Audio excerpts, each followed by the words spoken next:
What is going on, everyone? Thank you for tuning in. We are getting very close to the 2-year anniversary, folks. I know it's hard to believe, but it's happening in a couple of months. Got something fun planned for that. We also have something fun planned for Father's Day and Mother's Day coming up. So we got a big spring ahead of us.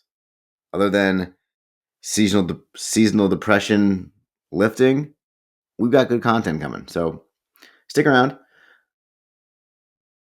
But today, let's get to the guest. My guest today is Mel Goodman, founder of WorkMom, a collective to help ambitious mothers thrive at work and at home. She's also a mother of 2.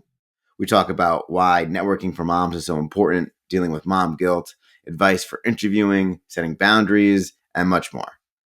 I think you're going to really like this one. Let me know what you think. successfulworkingparents@gmail.com. My name's Anthony Franzese. You are listening to the Successful Working Parents podcast, where we talk to working parents about how they're able to balance it all and still thrive. If you enjoy this episode, please subscribe. Anyway, on to the show.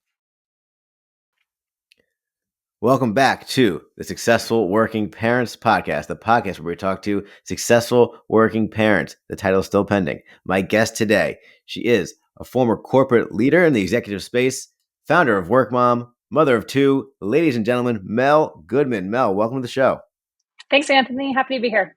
Happy to have you. If you would please just give us a little background on your career. Yeah, absolutely. So I spent the last 15 years in leadership, building and leading teams in high growth environments, sales leadership specifically at companies like Salesforce, Square, hospitality company called Inspirato.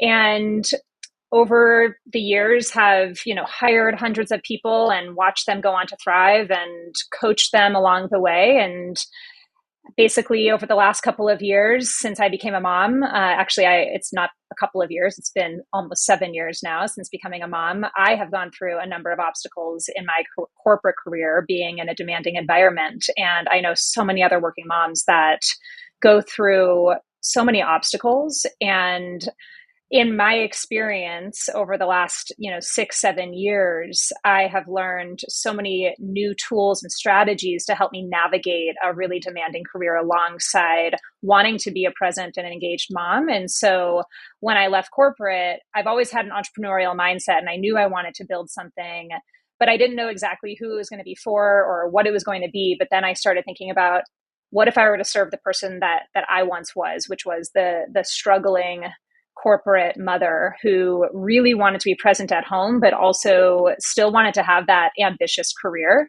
And so I built a membership for working mothers, and that's now what WorkMom is. So we can get into that in a little bit. Yeah, awesome. So we talk about this a lot on the show. When you became a mom, like what happens to the way you view your career? Yeah. Well, for me, I think everybody is different, because for me, with my first baby, not a lot changed in terms of my ambition and my identity. I was still trying to push, still trying to work around the clock. And it wasn't until my second baby that I had a pretty massive identity shift and rethought about what success means to me, what ambition means to me. And really, the catalyst for me was I was building a team at that company, Inspirato, for about 3 years. And at the time, my first baby was, she was a baby and a toddler. And I had to sacrifice a lot of time away from her during those hours of building and scaling this team. But I still was excited to do it. I still had that ambition. I still wanted to prove that motherhood wasn't going to get in the way of my ambition and everything that I had built and done prior to becoming a mom. But then what happened was COVID hit. And within 24 hours, I had to dissolve that team that I spent 3 years building up. And in that moment, I had a really massive inflection point. I felt extremely lost. I felt like, what was it all for? And I had sacrificed so much time away from my daughter that I realized I don't want to do something like that again, where my ambition is compromising my ability to be the mom that I want to be. And so that was a massive wake up call for me. And that actually is what led me to this route of inflection point to coaching and therapy and a lot of deep thinking around what I wanted next in my career. And then what that led to was this redefinition of what ambition and success means to me in this new season of life. And so that actually led me back to Salesforce. And the reason why was because I knew that I had spent a lot of time getting clear on my core values. What really matters to me in this season of my life? And how can I design a career alongside those values? And Salesforce really was the answer for me at that time because I knew that they had a family friendly environment. I knew that they had incredible resources and incredible leaders. And so when I went back to Salesforce, I went with one goal in mind, and it was strictly to master my leadership skills. Previously, my definition of success was climbing the career ladder, filling my calendar with back-to-back meetings and going. But now, at that time, when I went back to Salesforce, I had a very clear definition of success, which was strictly to master my leadership skills and learn from really talented people. And that's how I redefined my definition of success. So I think going back to your original question around, what happens when you become a parent when it comes to your ambition, it varies, I think, based on the person. Some people, it'll change when they have their first baby. Other people, it could change after their second. Some, it might not change at all. And so for me, it was that story. Yeah. The most stories I hear it seems like the second one really does it for you. The first one is like, Yeah. for whatever reason, you handle it differently. And then that second one just makes you really rethink your whole life. I think it's because, when you have a first, yes, it is a pretty big wake up call, but oftentimes, it's especially if you're married or if you have a partner, it's Yeah. 2-on-1, right? Yeah. You can Yeah. you can really divide and conquer a lot better, and that one baby can really fit into your lifestyle. But when you bring a second into the mix, things really shift, and it's beautiful, right? Having a second is amazing. I don't want to deter Yeah. anybody, but Yeah. it certainly makes you really think more big picture. Yeah. I mean, me and my wife are at that point where it's like, our daughter's 18 months old, and obviously it's hard, but it's like it's manageable. And then it's like my wife could do something on her own, or I could do something on my own. And then when I'm watching my daughter, I'm like, I could totally do this. But if there was a little baby here too, it would just seem so much harder. Exactly. Yeah, it's a lot, especially when you have a toddler in the mix. Right. Yeah. So let's talk a little bit more about WorkMom, how it originally, came to be and what it looks like today.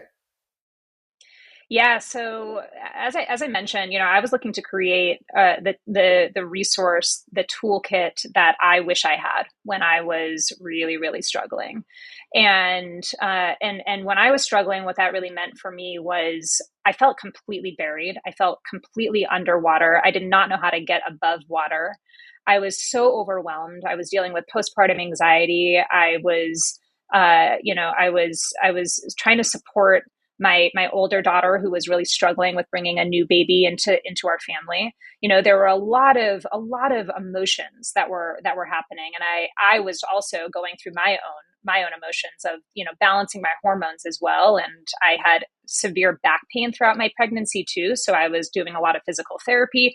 It was just a lot all at once with my second baby. And I was, at the time, going back to work after maternity leave, and for the first time in my career I felt really big imposter syndrome, which is very common for a lot of moms after they're going back from maternity leave. It's this worry that am I going to be able to live up to the standards that I used to be able to handle? And then you start to worry, is my commitment going to be questioned at work? Because that is a bias that happens internally at especially in male dominated organizations. And so I wanted to create a platform for working mothers that would solve for all of these variables, right? And so what that looks like is a content library that has all of the tools, the systems, the strategies that I have implemented in my life to get me out of that dark hole, out of the overwhelm that I was really, really in. And the big takeaway that, I want working moms to feel is that they really are in control. They are the CEO of their own lives. And I think as mothers, we often don't feel like we are in control. And it's so important for us to have mindset shifts around this. And that's why we work in the collective, which is the membership. That's what it's called, the Work Mom Collective. We work a lot on inner critic. We work a lot on mindset and imposter syndrome, because I believe that caregivers need care too, right? And oftentimes as moms, we are giving so much, and parents, not just moms and dads, we're giving so much to everyone else. And then we have nothing left to give for ourselves. And when our cup is empty, we can't give to others, right? And so a lot of the collective is about helping moms identify the areas that they can fill their cup with, right? Mm-hmm. And so I believe that, we can do a lot with our mindset. We can do a lot in our own lives while we're waiting for cultural shifts to happen. I think, there needs to be a lot of cultural shifts that could happen in our society between parental leave, better policies, and all of these other things. But in the meantime, we need to look at ourselves. We need to look in the mirror and realize that there are still so many things that we can do for ourselves and lead ourselves, parent ourselves in our own lives. And that's what we work on inside the collective. So it's a content library that goes into so many of those strategies around mindset, balancing your career alongside motherhood, personal growth. And then there's a whole networking component inside the collective. So the reason why I wanted networking to be a big element of the collective is because as moms and parents, we don't have the ability to go out as often and do that 5 p.m. happy hour. And so oftentimes then we are wondering, is that going to deter us from a career advancement standpoint, right? Because those are the opportunities to really get to know your boss outside of the office, or your boss's boss outside of the office. But those are the hours that we want to be home with our children. Those are the few hours that we have with our children. And I don't want that to be a deterrent for working moms. And so we have networking pods based on career stage, based on industry, based on motherhood stage, based on how many kids you have, things like that. But then we also have an Ask Mel Anything channel. And you can ask questions anonymously, or you can ask them, with your name attached. And the whole idea there is that you're getting personalized coaching and guidance from me in real time. So as I mentioned, having been in leadership for so many years, coaching was just a natural part of leading. And so I wanted to take those coaching abilities and apply them in the working mom space.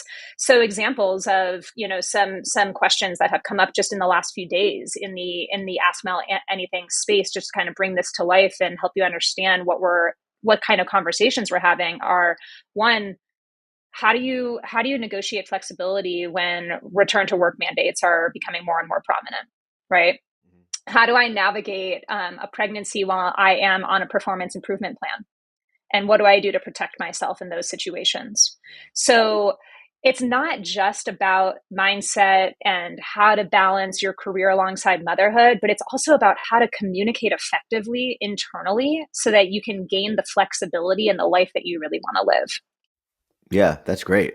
So, I mean, there's a lot there. I think when you have particularly like an ambitious career woman, and then they become a mother, I feel like you can go in two ways, right? You can either like have mom guilt because you still want to focus on your career and you feel like maybe you're not doing enough at home. And then I think on the other end, you become really into the mom identity, and then you're really struggling with holding on to this ambitious like career and letting your career kind of go a little bit. Do you see one happening more than the other? And like, how do you kind of approach those two situations? Yeah, absolutely. So mom guilt is so prevalent. And I think it has really built up over the last many years, particularly because in our generation, a lot of moms, really they've had so much more opportunity in their career, right? And so they've spent so much more energy and time in their career than previous generations. And they don't want that to be wasted time. They want to continue, right? They don't want to be out of the game. But they also really want to be a present and engaged mom, and they have really high expectations for themselves.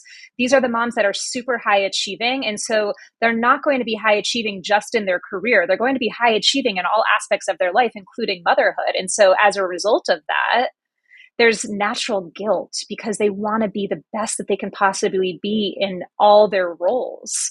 And my experience with guilt is, I essentially reframe it. I have, of course, dealt with guilt. I think every ambitious mom, even dad, has experienced guilt, right? Because you want to be around, but you also want to be doing what fulfills you on the side outside of motherhood or parenthood, right? Totally, yeah. And so the way that I like to think about guilt is primarily around reframing. And so a lot of what we'll do inside the collective and what I do for myself is if I have those thoughts come into my mind, the first thing that I'll say is this helpful for me? I'll ask myself, is that thought helpful for me? Yeah. Is that something that I would want to tell a friend? Or if a friend was coming to me and telling me that that's how they were talking to themselves, how would I respond to them? That's the Yeah. reframe that you want to have with your own mind as well. So I think the reality is with guilt is that it's hard to get away from it. We are all going to experience it, but it's about how you handle it and how you reframe it because it's all about your mindset. Yeah, no, that's so true. I mean, you could feel guilty, like even if you are around, right? I feel like people just struggle so much with like if they're doing a good job or not. And you're right, it's not helpful, and it's easier to think about like how you'd care about somebody else's feelings than your own. So I think I do like that reframe of like, would I say this to somebody else? Absolutely. And that's a natural reframe that you can apply and utilize for so many other areas of your life, whether it's career, whether it's, your self-worth. I always try to think to myself, first of all, would I want my children to be talking to themselves that way? Yeah, Especially raising girls, right? yeah, So whenever I have my inner critic coming out, the first thing that I ask myself is, gosh, how would I feel if my daughters were talking to themselves that way? Because we all have that inner critic. We all have those thoughts in our minds. And so it's all about that reframe and how we would communicate with others. yeah. So it sounds like a lot of these skills are more about the inner work and about that kind of like the mental game more so than anything about like climbing the ladder or how you actually like do work. Is that fair to say? So So I would say it's a combination. It really is. It's a combination of both. So there are a lot of resources in here around how do you. So I'll take a step back for a second because a lot of moms are actually, when they rethink their career and they rethink their ambition and their core values once they become a mom, they generally tend to want to pivot from their current situation. And so a lot of what I support with in the collective is, how do you navigate a pivot? How do you navigate networking as a mom with the limited time that we have? How do you navigate building a relationship map with your networking? How do you navigate interview processes? How do you navigate going to a new job with confidence? So those are some examples of, big topics that come up, and a lot of resources that come up. But to go back to your question around the inner work is the core part of the collective, because that's the first step. The first step is always focusing on your mindset and your nervous system regulation so that you can do the rest of the work. And a lot of that is based on having a big picture perspective. So I always like to try to think about, okay, well, what do you want in your life? What are your days? What do you want your days to feel like? Right? What are your core values? Let's define those. Let's do a life alignment blueprint and identify your current state versus what you want your future state to look like. And when you look 20, 30 years down the road, are you going to feel proud of how you spent that time? So a lot of it is big picture perspective. And so what I've learned from my members is that they're shifting their entire way of thinking on a daily basis as a result of that perspective. But as far as the actual content inside, it's inner work, it's career pivots, it's how to simplify your home and family management systems inside, like lightening the mental load with playbooks for streamlined family management. It's about career development, such as building confidence and thriving at work, such as learning how to navigate executive presence or creating a story around your career for interviewing, things like that. Or how do you navigate major career moments such as layoffs and return to office mandates.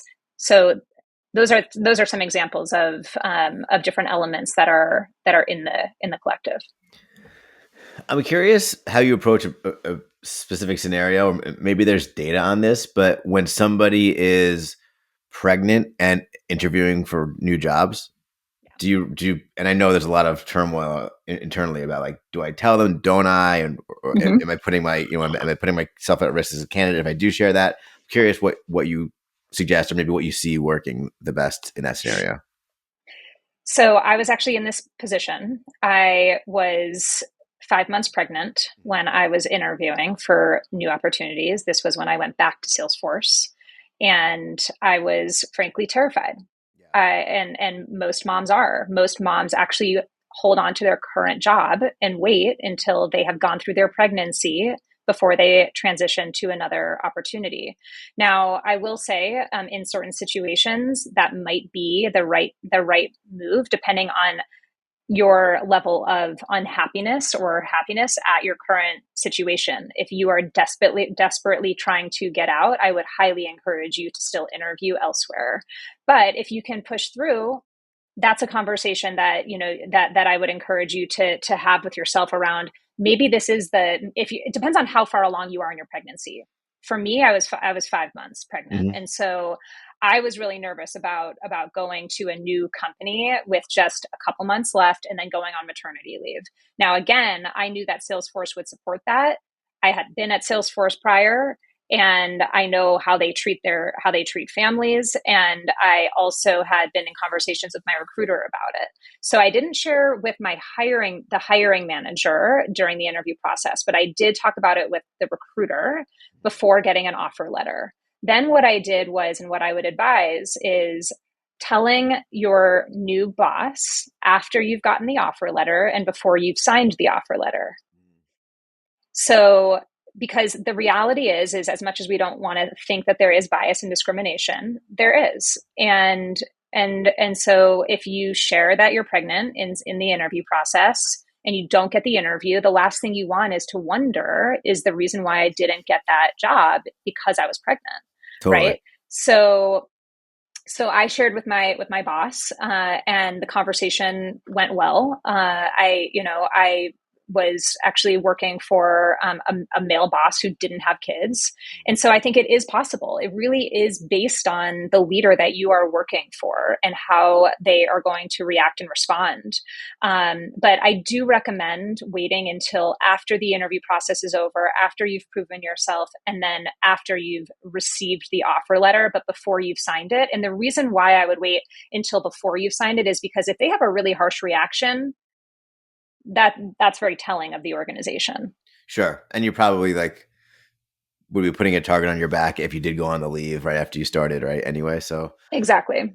I really like that tactic. I hadn't considered that. Even as a man, even if I'm asking what is your family leave policy, I feel like I'm like kind of putting a little bit of a target out there of like, hey, this guy's looking to take off at some point. So I Exactly. totally get, from a woman's perspective, like it's a longer leave and it's just more, more involved. So I totally get that.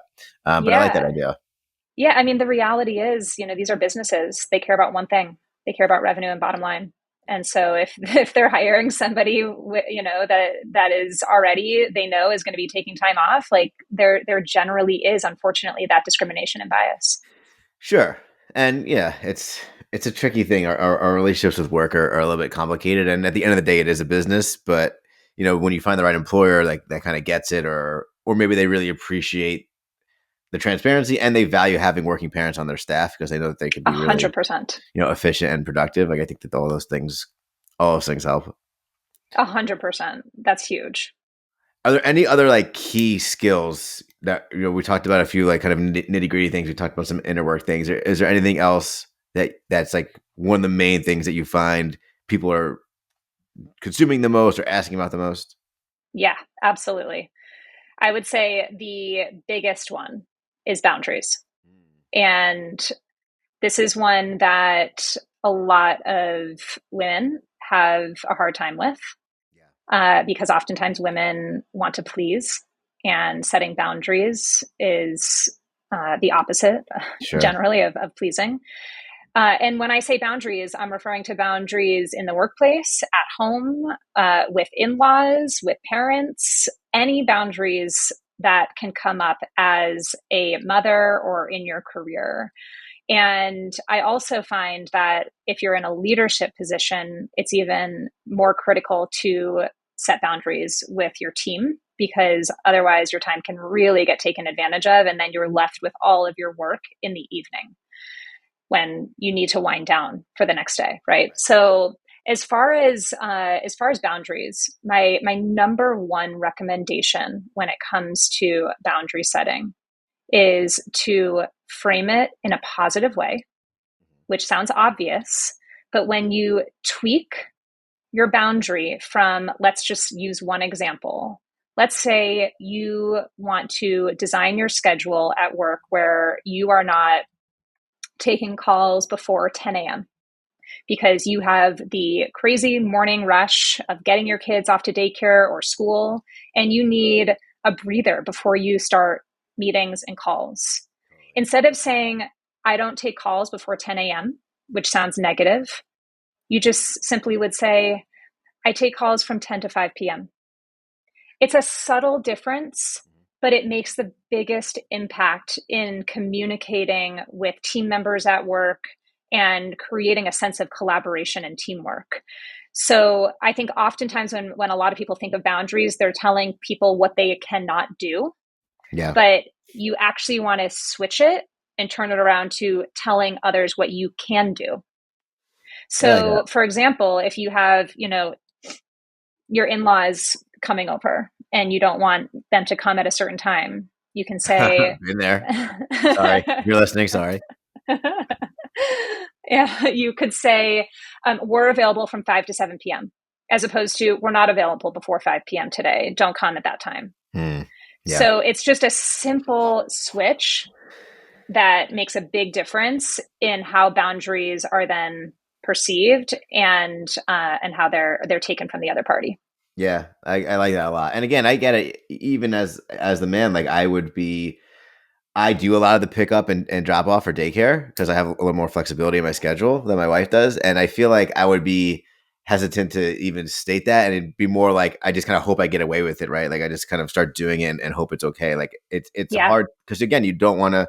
People are afraid to like put that target on their back or disqualify themselves, but any parent will get it, I think, and so I think that that's really helpful. But when you're not dealing with that, I think it's really important to set those boundaries and frame it appropriately. Yeah, absolutely. I mean, there's so many examples that we can go into, but boundaries is a big one. Another one that is so interesting, that comes up so often, and that is really really popular amongst ambitious moms, is meal planning. How do you handle the meals? I mean, there are just so many meals and snacks and food related things that we have to be thinking about Yeah. with children. And so what we've done in our home that is also inside the collective, the system that we have, is it really is a partnership between me and my husband, where I am the one on Sunday morning picking out, what are the dinners that we're going to be having throughout the week. And the way that we make it really easy is we have a running list of dinners in our shared notes, just in our iPhone notes. You can use whatever works for you, but a running list of all of the dinners that we know we love, so that we're not going from scratch every single week of, oh, what should we eat this week? Or worse, at 5:30 p.m. on a Tuesday, you haven't planned your meals out and you're wondering what we're going to do for dinner tonight, and then you end up doing something last minute, right? And then likely eating unhealthy, or bringing in takeout or something like that. And so I find that a lot of moms are looking to have more home cooked meals, or they're looking to have more, family meals together. And so they want to make this an easier system for themselves. So the way we do it is we have this running list of dinner options. I pick, a couple meals, and the key is to pick at least 2 meals that can be served as leftovers, so that you're not cooking, 4 or 5 meals every single week. I know this sounds so basic and so simple, but so No, many it's people it's very don't do it. practical. Yeah, no, it's It's very so practical. practical. Yeah, I And like so that.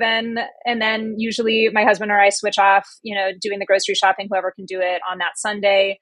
And then he generally is the cook. He's the one cooking at night. I'll help, and, oftentimes be sous chef and help with, chopping some veggies and things like that. But it really is a team effort. And oftentimes then, when he's cooking, I'm with the kids. And so that gives me that special time with them as well.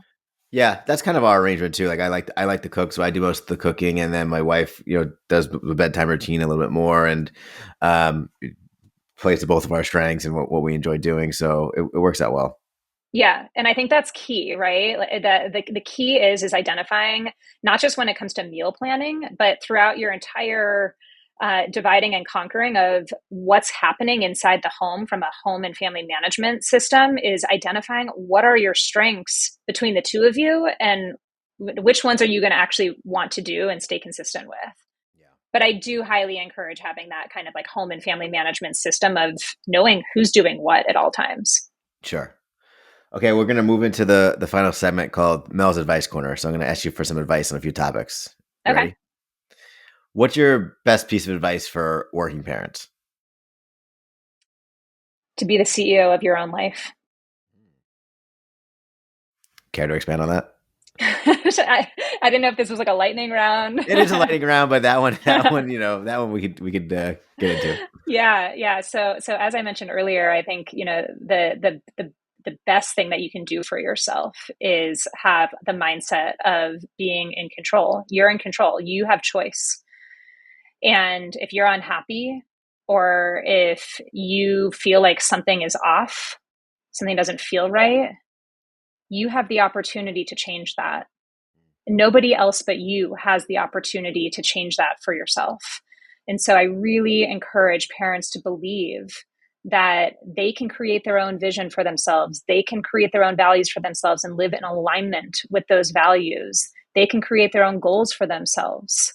And when you operate from that mindset of, I'm the CEO of my own life and I'm going to operate that way, everything starts to shift. What is your best piece of advice for self-care? Do what excites you, so that you stay consistent and have smaller actions of self care, so that it doesn't feel too daunting. So, for example, for me, moving my body is something that is really important to me every single day.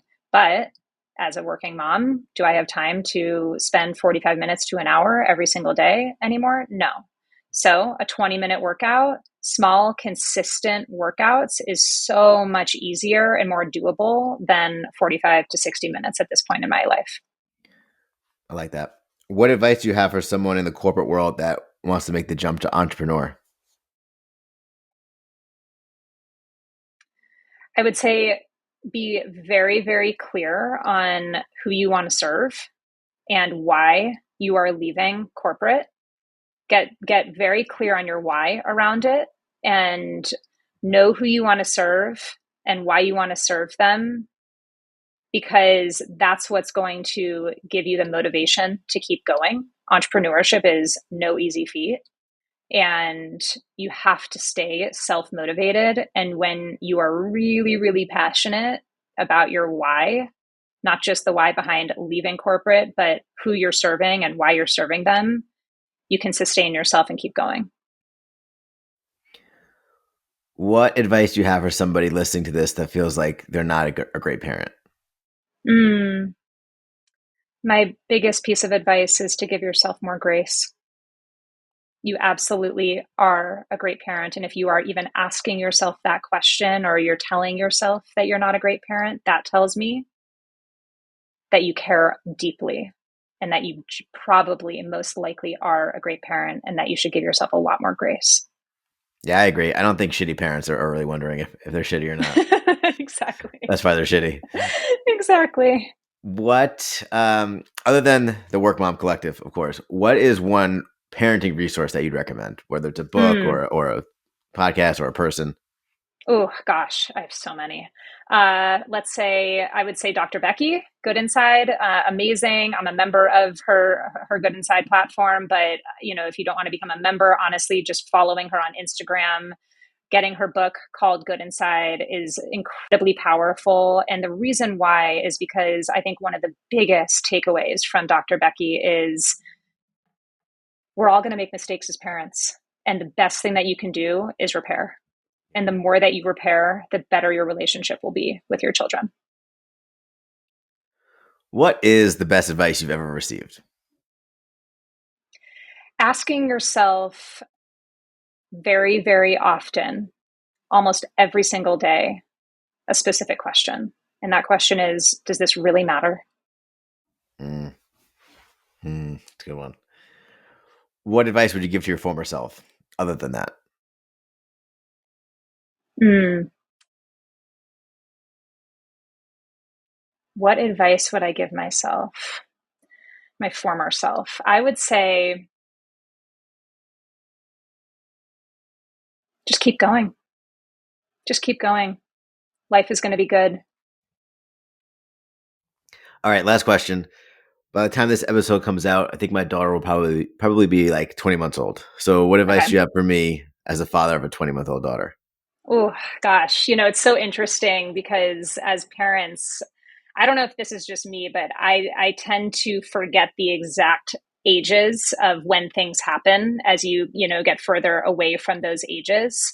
I don't know if that's designed for us to continue to procreate or what, but uh, but I would say my biggest advice, because what I do remember about that age is just how incredibly sweet it is. I loved that age. That's when they're starting to, say some words, talk a little bit, and it's just the cutest, right? So, my biggest piece of advice for you, and I'm sure you've heard this countless times, is soak it up.